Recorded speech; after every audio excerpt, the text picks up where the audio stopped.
జగన్ శారదా పీఠానికి కోట్లు విలువ చేసే స్థలాలను నామమాత్రపు ధరలకే శారదా పీఠానికి దారాదత్తం చేశారు.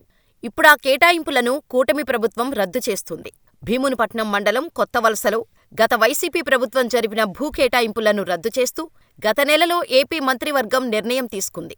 విశాఖపట్నం టు భీమునిపట్నం బీచ్ రోడ్డులో కొత్తవలస వద్ద సుమారు 225 కోట్ల విలువైన 15 ఎకరాల భూమిని శారదా పీఠానికి కేవలం 15 లక్షలకు జగన్ ప్రభుత్వం కట్టబెట్టింది.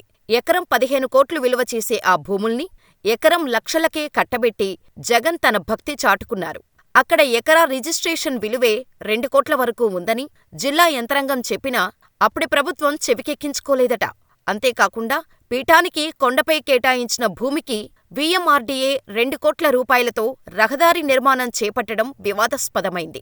ఆధ్యాత్మిక కార్యక్రమాలు విస్తరించటంతో పాటు వేద పాఠశాల నిర్వహణ ఏర్పాటు చేస్తామని చెప్పి భూమి తీసుకున్న పీఠం దానిని వాణిజ్య అవసరాలకు వినియోగించుకుంటామని అప్పటి పాలకులకు కోరగా వెంటనే గ్రీన్ సిగ్నల్ వచ్చేసింది. అక్కడ 8 అంతస్తులతో బోర్డింగ్ హౌస్ పేరుతో హోటల్ నిర్మాణానికి గుట్టుచప్పుడు కాకుండా జీవో ఇచ్చేసింది. శారదాపీఠం పేరున కాకుండా ఉత్తరాధికారి పేరిట భూమిని బదలాయించిన విషయం వెలుగులోకి వచ్చింది.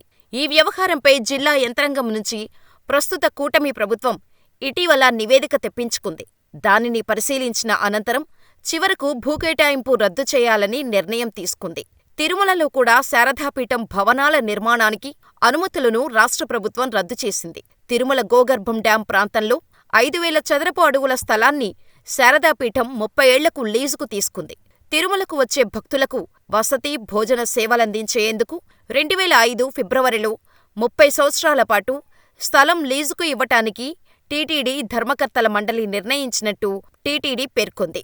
ఆ తర్వాత ఆ స్థలంలో 5 అంతస్తుల భవనాన్ని నిర్మించేందుకు 2007లో శారదాపీఠం అనుమతి పొందినప్పటికీ నిబంధనలకు విరుద్ధంగా నిర్మాణాలు చేపట్టినట్టు ఆరోపణలు వచ్చాయి. దీంతో అప్పుడు పనులు ఆగిపోయాయి. ఆ తర్వాత మళ్లీ జగన్ సీఎం అయిన తర్వాత ఈ నిర్మాణాల పనులు ప్రారంభమయ్యాయి. అయితే శారదాపీఠం నిబంధనలను అతిక్రమిస్తూ నిర్మాణాలు చేపడుతుండటంతో వాటికి ఇచ్చిన అనుమతులను రద్దు చేస్తూ రాష్ట్ర దేవాదాయ శాఖ ఉత్తర్వులు జారీ చేసింది. నిబంధనల ప్రకారం చర్యలు తీసుకోవాలని టీటీడీ ఈవోను ఆదేశించారు. 2019 జూన్లో పీఠాధిపతి బాధ్యతల నుంచి తప్పుకొని ఆయన శిష్యుల్లో ఒకరైన స్వాత్మానందేంద్ర సరస్వతికి అప్పగించారు. ఇప్పుడు పీఠానికి ఉత్తరాధికారిగా స్వాత్మానందేంద్ర సరస్వతే వ్యవహరిస్తున్నారు. స్వరూపానంద హిమాలయాలకు పోయి తపస్సు చేసుకుంటానంటున్నారు. మొత్తంమీద ప్రభుత్వం మారాక వరుస షాకులు తగులుతుండటంతో ప్రైవేటు పీఠం పెట్టుకున్న స్వరూపానందకు అసలు సిసలు వైరాగ్యం వచ్చిందన్న అభిప్రాయం వ్యక్తమవుతోంది. పొలిటికల్ స్వామీజీగా పేరు గడించిన స్వరూపానంద రాజకీయ వైరాగ్యం ప్రదర్శిస్తున్నారు. తెలంగాణలో కేసీఆర్, ఆంధ్రప్రదేశ్లో జగన్ ముఖ్యమంత్రులుగా ఉన్నప్పుడు వారికి రాజగురువుగా ఆయన ఒక వెలుగు వెలిగారు. రాజకీయంగా జగన్కు డైరెక్టుగా మద్దతు పలికి వివాదాల్లో నిలిచారు. ఆయన స్థాపించిన శారదాపీఠానికి జగన్ విచ్చలవిడిగా భూములు కేటాయించారు. ఏపీలో ప్రభుత్వం మారాక కోట్లు విలువ చేసే ఆ భూ కేటాయింపులను రద్దు చేసింది. మరి ఆ వైరాగ్యంతోనో ఏమో స్వరూపానంద ఇక హిమాలయాలకు పోయి తపస్సు చేసుకుంటానంటూ అసలైన వైరాగ్యం ప్రదర్శిస్తున్నారు. ఆంధ్రప్రదేశ్ రాష్ట్ర ప్రభుత్వం తనకు కల్పిస్తున్న ఎక్స్ కేటగిరీ 1+1 భద్రతను వెనక్కి తీసుకోవాలని విశాఖ శారదాపీఠం వ్యవస్థాపకుడు స్వరూపానందేంద్ర స్వామి కోరారు. ఆ మేరకు గన్మెన్లను వెనక్కి తీసుకోవాల్సిందిగా ఏపీ డీజీపీ, విశాఖ పోలీస్ కమిషనర్కు శారదాపీఠం తరపున లేఖ అందజేశారు. 2019 నుంచి 2024 వరకు తన భద్రతా, శ్రేయస్సు కోసం ప్రస్తుత, మునుపటి ప్రభుత్వాలు పోలీసు రక్షణ అందించాయని స్వామీజీ లేఖలో పేర్కొన్నారు. 2019 నుంచి శారదాపీఠానికి మద్దతు ఇచ్చినందుకు ప్రభుత్వాలకు హృదయపూర్వక కృతజ్ఞతలు తెలియచేశారు.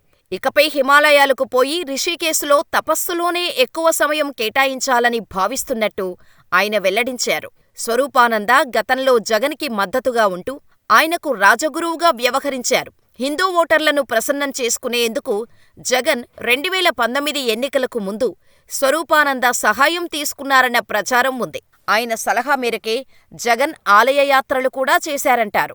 స్వరూపానంద అటు తెలంగాణలో కేసీఆర్కి, ఇటు ఆంధ్రప్రదేశ్లో జగన్కు బలమైన మద్దతుదారుగా ఉండేవారు.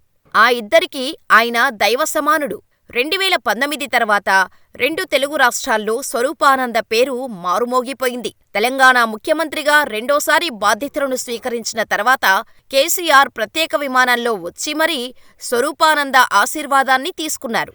జగన్ ప్రమాణ స్వీకార మహోత్సవానికి ముహూర్త బలాన్ని నిర్ణయించింది స్వరూపానందే.